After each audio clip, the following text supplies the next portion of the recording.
We can't see you. We can almost see you. We can see your ceiling fan. Yes. Not really sure how to fix a camera since I have a visual impairment, but I'll try, I guess, something. Okay, there we are. We Well, can see. well, that's good. I will. Yeah, Hello.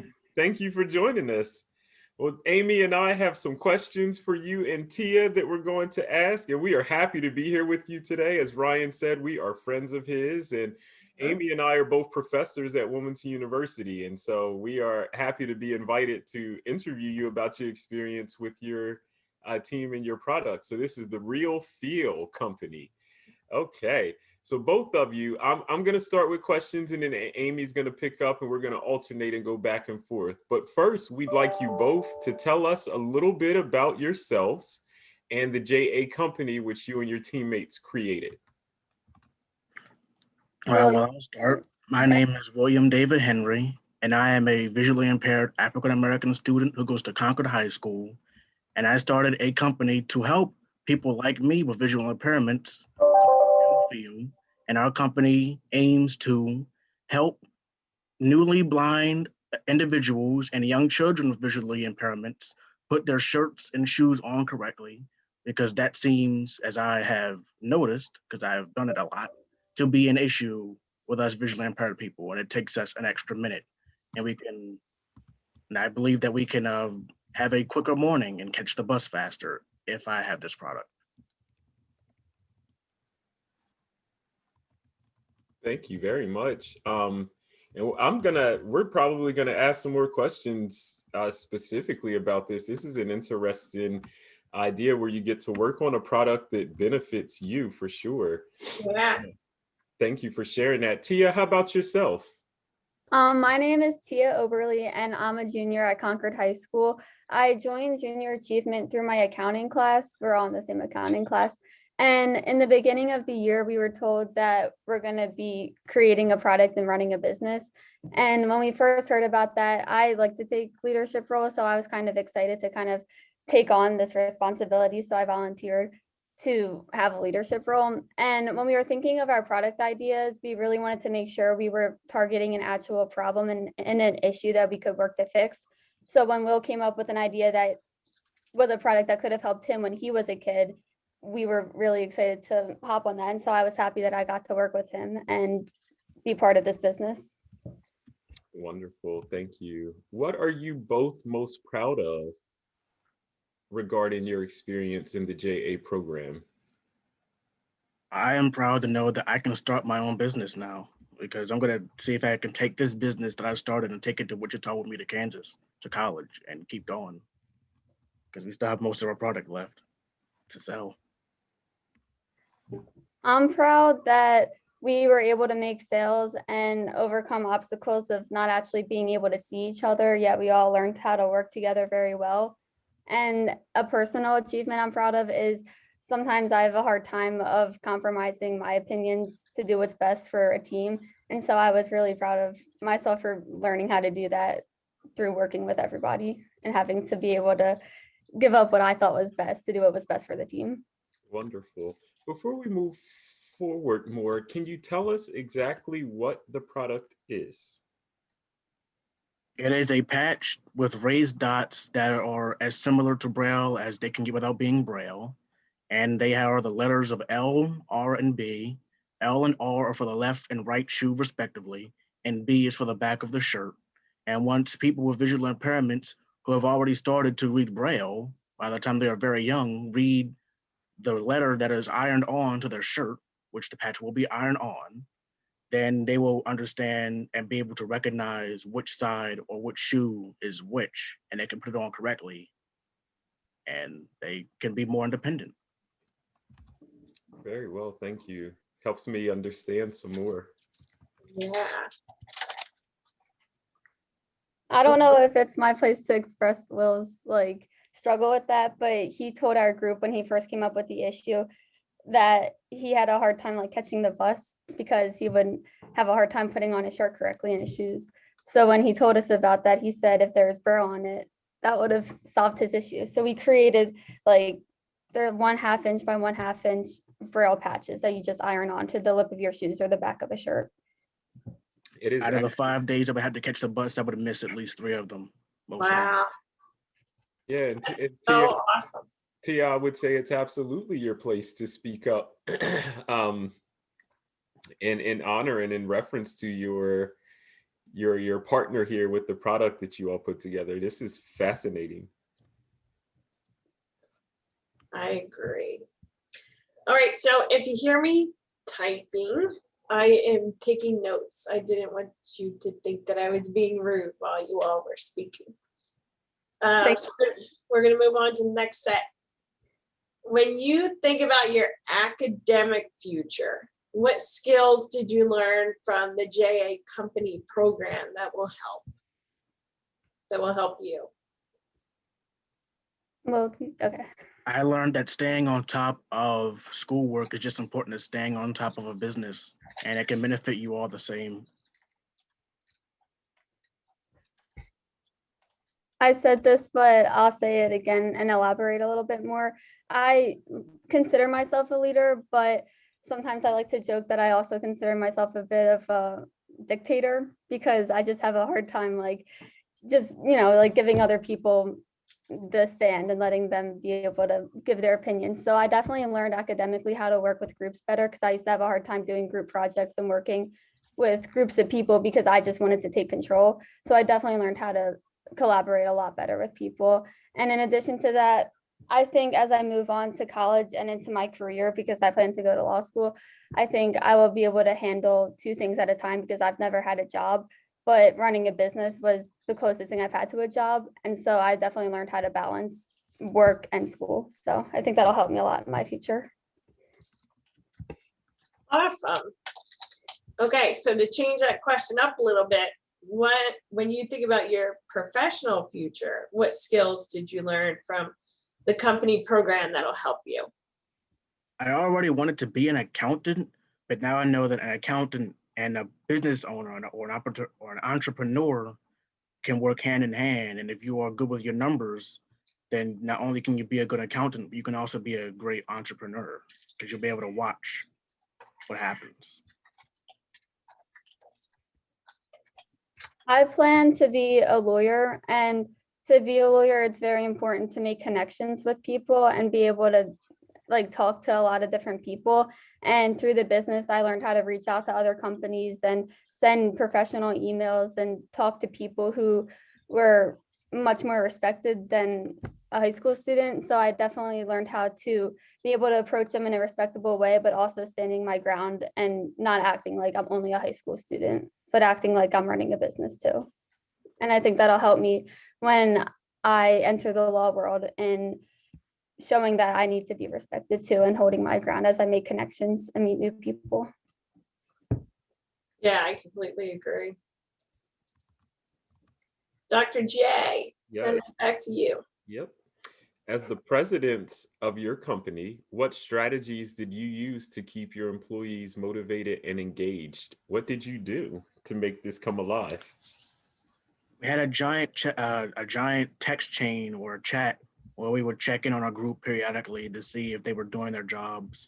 And we would always pull out the, if this can help you, this can help me card, because it helps all of us in the end when we make some money. We also made sure to really emphasize the fact that we were here to help them because it can be really hard to take on tasks when you think you're alone doing them. So we really wanted to make sure our group knew that they could ask us questions and reach out to us for help. And we would be there to help them every step of whatever job they had to take care of. We would be there to help them too. And in addition to that, we held extra Zoom meetings on Wednesdays when we didn't have school or we didn't have in-class Zooms. And we held extra Zoom meetings so that we could just get to know each other a little bit better and connect a little bit more. We also had a shared Google Doc, which we had each job listed out and we would put what their tasks were for the week. And we didn't maintain it weekly, but we did maintain the overall tasks that we wanted them to complete. Very well. And what was your initial sales strategy and how did that impact your overall performance? Our initial sales strategy was to reach out to big companies to see if we could sell our product idea to them. But when no one really responded because of the COVID era, we decided to just sell to anyone who would buy our product and open or broaden our horizon to just people in general. And that impacted our company because we actually got sales doing it that way instead of the first way. So what was that way? Was that word of mouth? Was that like text message? Were you emailing? Did you have a website? How did you go about doing that? To sell our company, like sell our product to people we knew. We sold product to people who we knew. Or Mhm, in my case, I have a giant group of visually impaired friends mhm. who I sold my product to, and I actually got a few sales off of that. So I ended up just using the people I knew. We also utilize social media, and we try to reach out to a few different groups and organizations through social media, and we did not get responses, but that is not to say we will not get responses in the future. I Mhm. think sometimes it's hard for a really small business. We have about 20 followers on our Instagram to get noticed from a bigger organization because we might not be taken as seriously, or they might not think we're as respectable as we might think we are. But I think that that can change. We also sent emails to Overbrook School for the Blind and the Special Olympics because we thought that they could reach our target audience really well, but they also did not respond. And I don't think that that means they never will respond, but that did make us think that we should just start marketing to who we could get sales from first before we move on to bigger companies. And now I think we might revisit that in the future. Very well, thank you. Oh, and we do have a website. I don't know if I added that, but we have websites linked in both of our social medias, which are Facebook and Instagram. So we tried to advertise that as well, but we did not get sales from it yet. Yeah. Yeah, that's the key word. All right, so share with us how your company's business performance made an impact on your school or local community.